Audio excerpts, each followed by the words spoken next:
My name's Alex. I'm 42 years old, a senior engineer at a mid-sized firm in San Diego.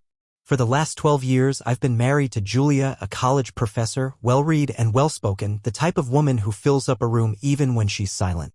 People always said we were that rare couple who made each other better. And honestly, for a long time, I believed them. The funny thing is, when your life looks solid on the outside, no one ever thinks to ask what's really going on behind the front door.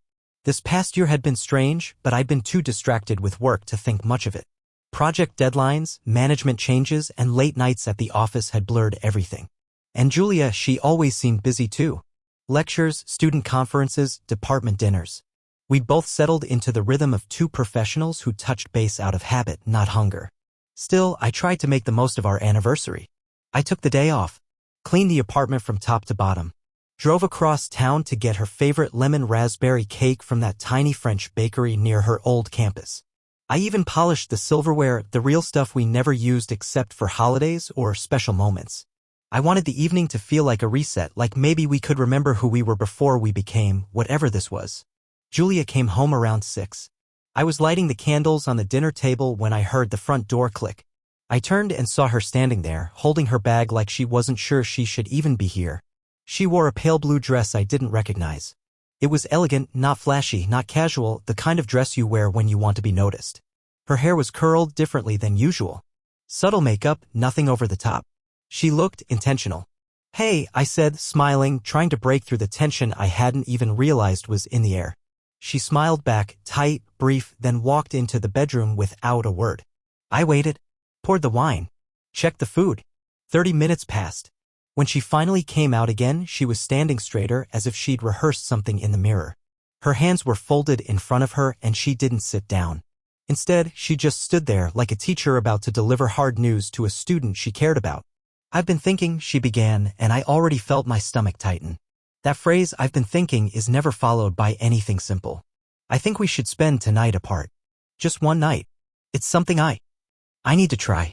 I blinked. My hand tightened around the stem of the wine glass, but I didn't say anything yet. "Try what?" I asked finally. She hesitated. "Just space. A night to be on my own. No expectations. I've read about this kind of thing, couples doing short, intentional separations to reflect. I think it could be good for us." "Good for us?" I repeated. She nodded, avoiding my eyes. "I'm not saying anything's wrong. I just think maybe we're stuck in a loop. And trying something new might wake us up a little." I stood there, across the table from her, with the candles flickering between us like we were strangers in a restaurant forced to share the same table. "Why tonight?" I asked quietly. "Of all nights, why our anniversary?" She sighed. "Because it matters. If we're going to do this right, it has to mean something. Otherwise, it's just another random Tuesday." That's when I realized this wasn't about space or reflection. This wasn't an idea that had come to her today. It had been brewing, planned. And tonight was chosen not in spite of our anniversary, but because of it. I didn't yell. I didn't accuse. But something in me froze over. I looked at her, really looked at the polished hair, the new dress, the carefully neutral expression. I'd seen that face before. Not on her, on other people. Clients trying to break a contract without admitting fault. Engineers presenting data that deliberately avoided the obvious conclusion. "You're sure it's worth it?" I asked her. My voice was flat. Not angry. Just detached. Julia opened her mouth, then closed it again. She didn't answer. I nodded. That was enough. Without another word, I turned around, walked to the kitchen, and picked up the box with her gift. A first edition of Beloved, the Toni Morrison novel she'd written her dissertation on. I'd spent 3 months tracking it down, negotiating with collectors, even paying extra to have it restored and rebound. Now, holding it in my hands, it felt like some ancient relic from a marriage that no longer existed. I set the gift down gently on the hallway table. Then I grabbed my coat and walked out the front door. No shouting. No door slamming. No dramatic goodbye. Just silence, the kind that says more than any speech ever could. I didn't know where I was going. I just knew I couldn't stay there. Not in a home where love had been replaced by experiments and anniversaries were a chance to test solitude. The streets were quiet. San Diego has this way of softening at night. The ocean air blurs the streetlights and the city hums like it's whispering to itself. I walked for blocks, past cafes full of laughter, past people holding hands, past windows glowing with television blues and bedtime lamp golds. And all I could think about was how easily someone can leave you without ever walking away. That night, I didn't sleep. I didn't eat. I didn't cry. I sat on a bench near the harbor until the sky shifted from black to that uncertain gray before dawn. One night apart, she'd said. But something told me that night was only the beginning. I walked back home the next morning with the slow, reluctant steps of someone headed toward a crime scene because that's what it felt like. Like something sacred had been violated. And while there was no broken glass, no signs of a struggle, the silence inside that house was loud with betrayal. I hadn't texted Julia all night. She hadn't texted me either. No, where are you, or are you okay? Just radio silence, as if we were strangers who happened to share a mortgage. But as I stepped into the living room, everything looked painfully normal, keys in the bowl, shoes lined up neatly by the door, the scent of the lemon raspberry cake still lingering faintly in the air like a cruel joke. Julia wasn't home. The candles from the night before had burned out. Her plate was untouched. She had left too then. Maybe even before I did. I showered, changed into fresh clothes, and sat on the couch, staring at the wall. My mind drifted, but not randomly. It followed a thread. A long, subtle, ugly thread I had been pretending not to see for months. Looking back, it wasn't one big moment that made everything collapse. It was a slow leak, and I'd been patching it with excuses. It started about a year ago when Julia began taking weekend conferences in Los Angeles. At first, I encouraged it. She was ambitious, passionate about her research, and I respected that. But then came the third trip in 2 months, and every one of them last minute, booked without discussion. I'd offered to tag along once, make a weekend of it, explore the city while she worked. She smiled politely and said, "It's really just boring academic stuff, you'd be miserable." I let it go. But the distance grew. Then there were the dresses. Not many, but enough to notice, elegant, expensive pieces she never wore around me. I once found a silk blouse still in its boutique packaging, tucked in the back of her closet with the tag still on. When I asked about it, she said she bought it on sale for an upcoming faculty event. But I never saw her wear it. Not once. Her phone became another red flag. Julia had never been secretive. She used to leave her phone face up on the table. She'd hand it to me without hesitation to look something up or change a playlist. That changed gradually. Notifications started disappearing. She switched to using her laptop more for messaging. One night, as we lay in bed, I noticed her typing furiously under the covers. When I asked who it was, she muttered, "Just a colleague." I didn't ask which one. I didn't want to know. But now I realize I should have. There was one night I can't stop thinking about. We were on a short trip to Santa Barbara. I'd planned it as a surprise, trying to inject some life back into whatever was fading between us. She was grateful at first, or pretended to be. But on the second day, she disappeared for nearly 4 hours. She claimed she had an urgent call with a student advisor back home. "It's a long story," she said, waving it off like a mosquito. But when I offered to bring her lunch wherever she was, she insisted, "No need. I'll grab something while I'm out." She came back flushed, hair windblown, phone dead. I remember noticing her makeup had been reapplied lightly but clearly. I asked how the call went, and she blinked, paused, and said, "Oh yeah. It was exhausting." Then she changed the subject. I buried the doubt. But now, sitting in the quiet aftermath of what should have been our anniversary, those moments came rushing back like pieces of a broken mirror, sharp, disjointed, but forming one unmistakable image. Julia had been drifting away long before she asked for that one night apart. I didn't want to believe she was having an affair. Honestly, even now, I wasn't sure if it was physical. But emotionally? She was elsewhere. With someone else. Some part of her had already shut the door on us. That afternoon, I did something I'd never done before. I went into her office. It was our shared space, technically. We had a study at the back of the apartment. Her books lined the left wall, mine the right. A big window looked out over the neighborhood, and we each had our desks, our rituals. But over time, I stopped going in there. It became her space, her sanctuary. The first thing I noticed was the folder on her desk. Open, as if left in a hurry. Inside were printouts of emails, correspondence with someone named Jason T. I'd seen the name before. He was a fellow professor at her college, maybe 5 years younger. They'd done a few panels together. The emails weren't romantic. Not overtly. But there was something in the tone, the way she described me, or rather, didn't. In one, she wrote, "Sometimes I feel like I'm disappearing into someone else's version of life. Do you ever feel like you're acting in someone else's story?" Another one read, "Thank you for last weekend. Felt real. Like I could breathe again. Last weekend." That was when she said she was in LA for a conference. I remember because I sent her a picture of the sunset from our balcony. And she replied 3 hours later, just a thumbs up. I closed the folder and sat down in her chair, feeling like I'd broken some sacred code. But what was sacred anymore? Our wedding vows? Our anniversary? Everything felt like a lie wrapped in habit. That night, I didn't confront her. She still wasn't home. I didn't call or text. I wasn't ready for answers. I wasn't sure I could handle them. I needed time to collect the broken pieces of myself and decide whether I even wanted to glue them back together.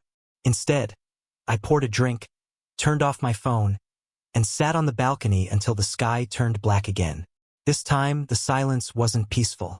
It was full of questions that had answers I was too afraid to hear. But deep down, I already knew. You don't ask for one night apart unless you've already had 1,000 moments with someone else. I didn't go back to the apartment that night. Something in me couldn't. I checked into a small hotel not far from downtown. One of those quiet, tucked-away places with outdated carpets and polite silence in the hallways. The kind of place people go when they don't want to be found, or when they've just found out too much.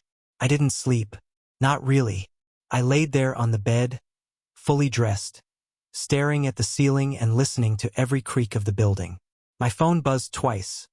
Once from my boss asking if I was okay, and once from Julia. She didn't leave a message, just sent a single text. "Are you safe?" I didn't respond. I didn't feel like rewarding her with an answer to a question she hadn't earned the right to ask. By morning, I realized I'd forgotten something. Cash. Most of what I had on me was in my wallet, which was still in the drawer by the front door back home. I'd left the house so fast that night that I didn't take anything except my phone and keys. I figured Julia would be at work by then. It was early, barely past 7 a.m., and she had a class every Thursday at 8. So I figured I'd sneak in, grab what I needed, and leave before the echo of her voice had a chance to fill the rooms again. But I was wrong. The door wasn't locked. At first, that didn't surprise me. Julia often forgot to lock it in the mornings. But then I stepped inside, and the sounds told me everything I needed to know. Voices. 2 of them. Low. Familiar. I moved slowly, instinctively quiet, as if silence could somehow protect me from what I was about to see. The hallway seemed longer than usual. My heart was hammering so hard I thought it might echo through the drywall. I stopped just before the living room and listened. It was her laugh that made me freeze. That laugh. Not the one she gave students or colleagues. Not the professional chuckle I'd heard in lecture halls or over Zoom calls. No, this was different. Int asterisk mate. Relaxed. The kind of laugh you let out when your guard is down, when you think the world outside doesn't exist. And then his voice. Soft, warm, and unmistakable. Jason. I didn't need to see them to know. But I looked anyway. They were on the couch. She wore that same pale blue dress from our anniversary night. Her feet were tucked under her, like she belonged there, like she'd done this before. Jason was beside her, not touching her exactly, but close. His arm draped along the back of the couch, fingers casually brushing her shoulder every so often. They were drinking coffee, laughing, talking like a couple who had shared 100 quiet mornings together. The sight knocked the wind out of me, but I didn't move. She hadn't noticed me. Neither had he. I stood in that hallway, the same hallway where she once greeted me after work with a kiss, where we used to leave notes on the mirror for each other, where I once dropped to one knee and asked her to build a life with me. And now, this. I didn't shout. I didn't confront them. I didn't give them the satisfaction of knowing I was crushed. Instead, I turned around, walked back down that hallway, stepped out into the sunlight, and let the door close softly behind me. It wasn't until I hit the sidewalk that I realized I was shaking.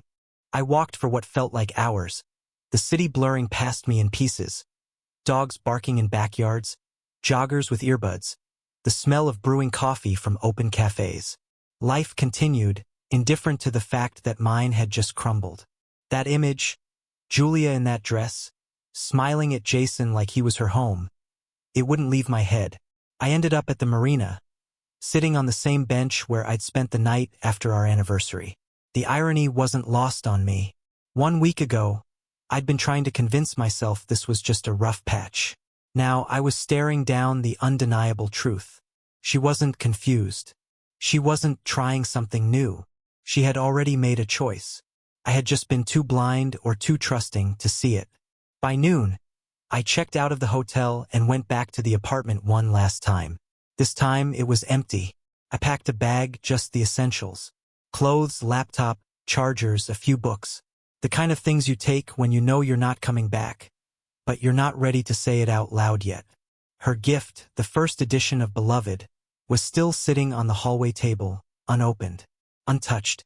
I took it with me, but not for sentimental reasons. I took it because it was mine, because I had poured time, money, and meaning into something that clearly meant nothing to her. And I refused to let it rot in the ruins she left behind. Before I left, I stood in our bedroom for a long time, staring at the bed where we used to dream together. Now it was just a reminder of how far we'd fallen, of what I'd ignored, of what she'd chosen. I left the keys on the kitchen counter, and just like that, I was no longer a husband. I was something else, something in between who I had been and who I'd have to become. Later that day, I got a message from her. A full paragraph this time. "Alex, I'm so sorry. I didn't mean for you to find out that way.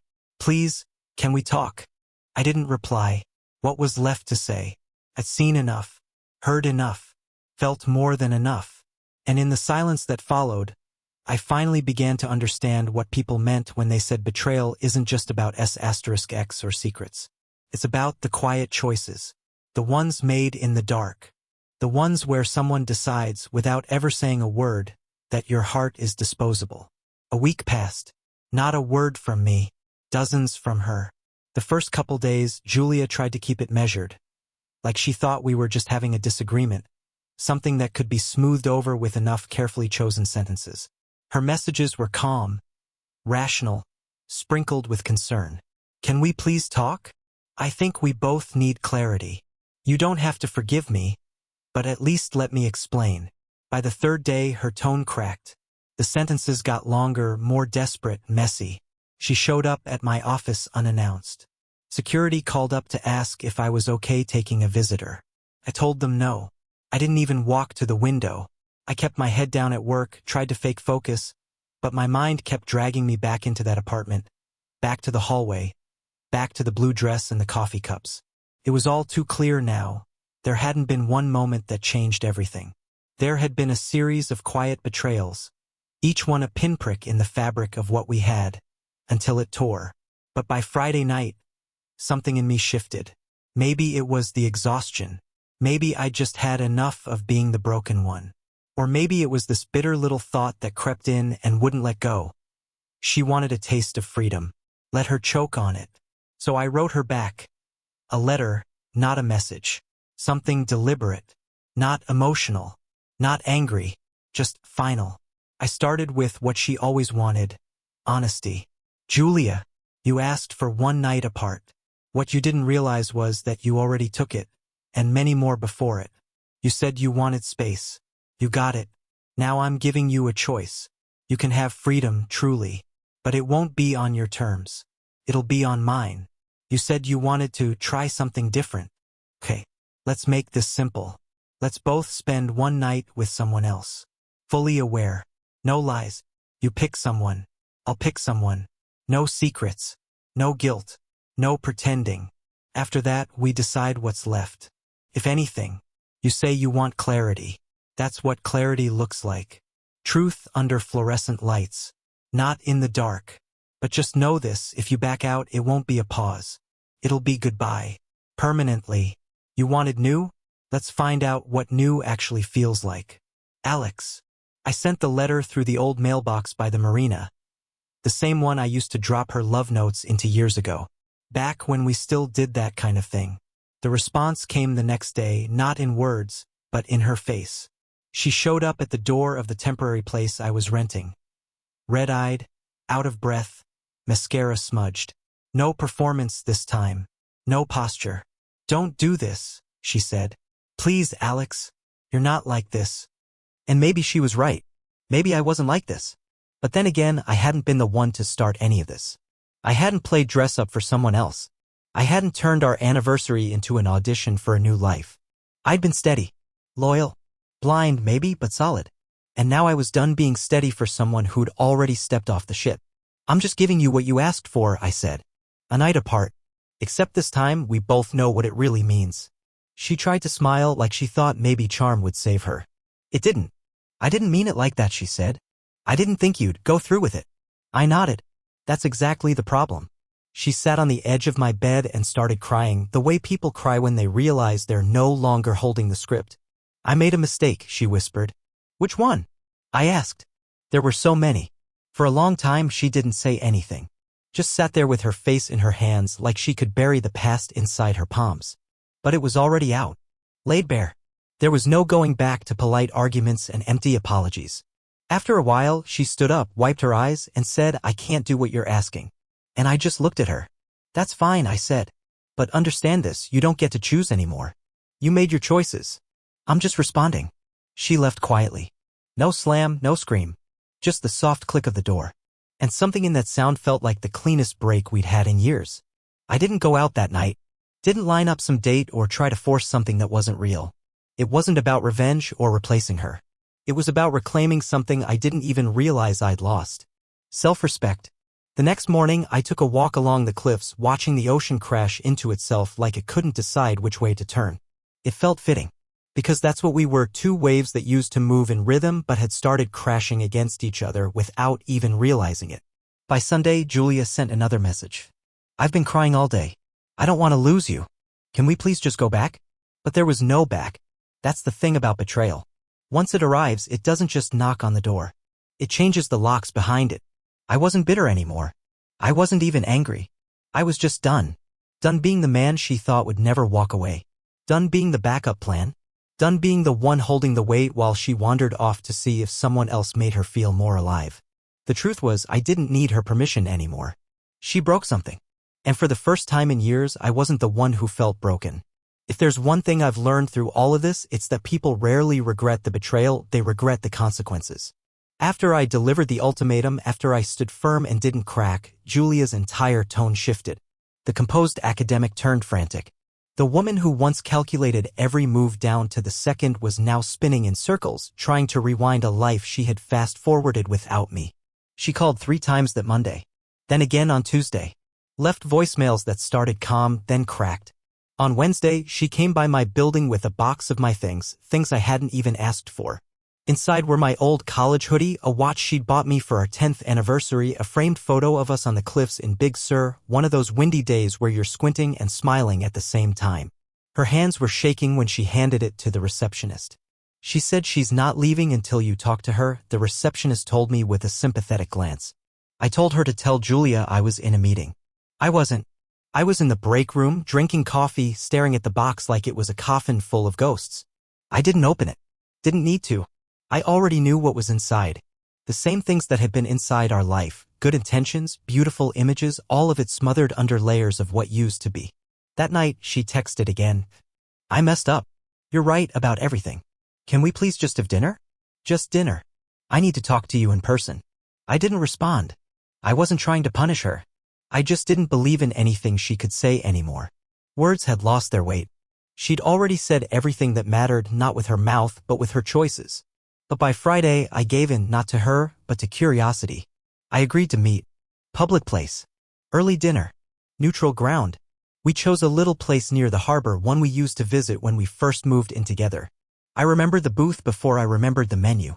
She was already there when I arrived, sitting up straight, wearing something modest. Not the polished, too perfect version of herself I'd seen with Jason. No makeup. Just Julia. Or at least the version she wanted to present now. When she saw me, her eyes filled with something between hope and panic. Thank you for coming, she said softly. I nodded and sat down. No handshake. No hug. Just air between us. For the first few minutes, we didn't talk much. She tried to smile, made a comment about how the place hadn't changed at all. I didn't humor her. I wasn't here to share memories. I was here to hear the truth if she was finally ready to offer it. She started slowly. I didn't sleep with him, she said. I didn't respond. I know that probably doesn't change anything. But I need you to know it wasn't about that. It was something else. Still, I said nothing. Just looked at her, letting her sit in the silence she used to fill with lectures and stories and laughter. It started with texts, she admitted. Late ones. At first, it was just about school, about work. But then we started talking about other things. Life. Regrets. You and I had drifted so far apart and I didn't know how to talk to you anymore. That line, "I didn't know how to talk to you anymore," hit harder than I expected. Not because I believed it justified anything, but because it wasn't entirely false. Somewhere in the hum of ordinary days, we had stopped reaching for each other. But while I kept showing up, she had quietly checked out. She kept talking. I felt invisible. Not because of anything you did, just because of who I'd become. I didn't feel like a woman anymore. I felt like a role, a wife, a professor, a scheduler of things. With Jason, I felt noticed again. Not adored. Just seen. She said it like a confession. But to me, it sounded more like a deflection. I leaned forward finally. "Julia," I said, voice steady, "do you think I didn't feel invisible too? Do you think I didn't wake up some mornings and wonder if you saw me, really saw me, or if I'd just become part of the furniture?" She blinked, caught off guard. "I did everything I could to hold this together," I continued. "I planned our anniversary. I bought you the book you once told me you could never afford. I listened every time you vented about department drama. I supported your ambitions, never once asked you to slow down for me. But you chose to explore your emptiness with someone else." She didn't interrupt. Just nodded. Slowly. Like the weight of my words was finally crushing the excuses she'd been clinging to. "I know," she said. "And I hate myself for it." I didn't believe that. Not entirely. She hated the result. Not the act. Not enough to stop it when it counted. Then came the line I'd been dreading. "I want to fix this," she whispered. "Please. I'll do anything." There it was. The lifeline tossed into the storm she started. But I wasn't drowning anymore. "You can't fix what you shattered," I said quietly. "You can only rebuild. And rebuilding means starting from nothing, not dragging broken pieces around hoping they'll hold." A tear slid down her cheek. Not the dramatic kind, the quiet kind, the real kind. But I couldn't let it move me.